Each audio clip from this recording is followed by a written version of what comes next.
Membangun keluarga atau rumah tangga yang harmonis dengan pasangan hidup serta mengasuh anak secara baik dan benar merupakan salah satu tugas perkembangan dari masing-masing individu pada masa dewasa awal, yang mana seharusnya sepantasnya anak lahir dalam keluarga yang berlatar belakang kebahagiaan serta mendapatkan kasih sayang yang cukup dari orang tuanya.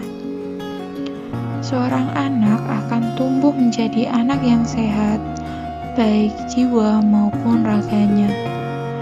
Namun, fakta pada lapangan banyak sekali terdapat anak-anak yang tumbuh di lingkungan keluarga dengan kondisi orang tua yang kasar. Untuk orang tua dengan kondisi tersebut adalah toxic parents. Melewati masa pandemi seperti ini, pergerakan orang-orang tentunya sangat terbatas. Ada juga selama masa karantina, mereka merasa terpenjarakan, harus serumah dengan orang yang tidak ia sukai. Hal ini tentunya bersinggungan erat dengan topik yang marak dibicarakan publik. Itu adalah toxic parenting atau orang tua yang toksik. Tiap anak tentunya mendambakan sebuah keluarga yang bahagia, aman, serta nyaman.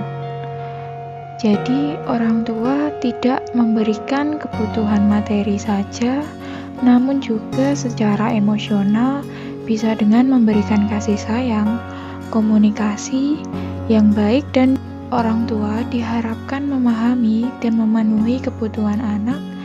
Jika tidak, maka orang tua berpotensi menjadi toksik dan menciptakan keluarga yang toksik juga. Indikatornya sangat mudah. Orang tua dengan jenis ini membuat anak merasa cemas, sedih, atau marah setiap kali memikirkan atau sedang berinteraksi dengan mereka. Orang tua toksik dapat dilihat dari beberapa besar trauma yang mereka berikan kepada si anak. Semakin besar trauma, semakin besar racun hubungan yang akan dihasilkan. Misalnya, selalu merespon negatif secara berlebihan. Jadi, apapun hal kecil, kesalahan kecil yang dilakukan anak didramatisir oleh orang tua toksik tersebut. Sehingga ada dua faktor dari toxic parents ini.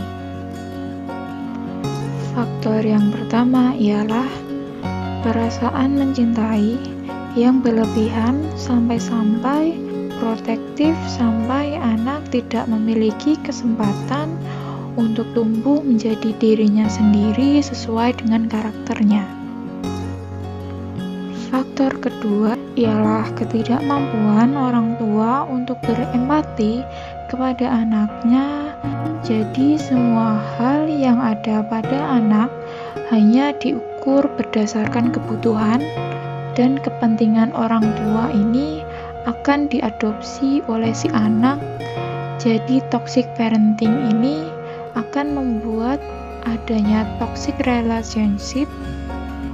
Orang tuanya toksik, anaknya juga pun tumbuh menjadi anak yang toksik juga. Dengan adanya pandemi ini, membuat beberapa anak tidak dapat menghindar dari keluarga yang sebenarnya sudah tidak harmonis dari dulu.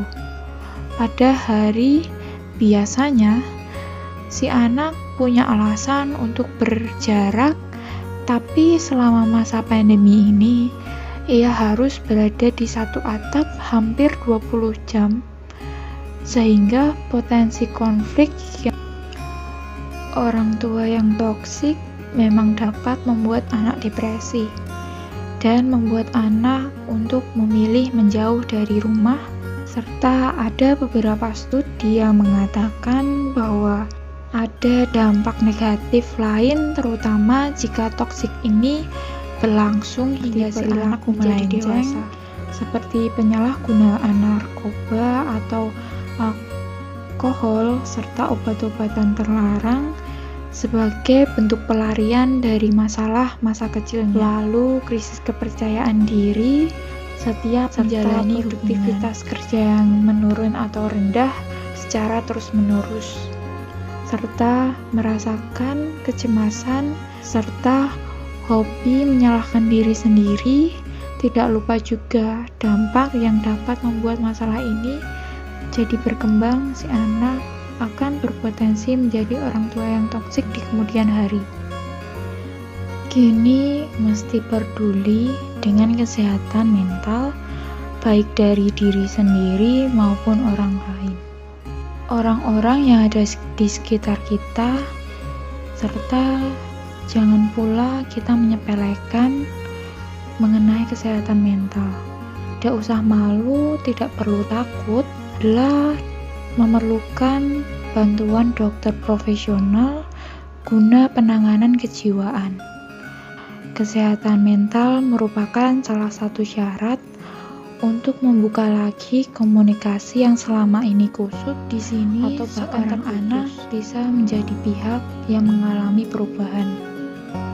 Sebab beberapa orang tua tidak menyadari bahwa diri mereka ini dengan cara seperti sedikit menjauhi sumber masalah, meski hanya sebentar, tetapi tetap menjaga kewarasan, karena tantangan terbesar bagaimana memutus rantai perilaku toksik agar generasi setelahnya tidak ikut terpapar racun atau toxic parenting ini. Cintai serta kasih sayang itu dapat menyebabkan sebuah racun dan kepahitan hidup. Namun, cinta dan kasih sayang itu juga membuat luka-luka menjadi sembuh.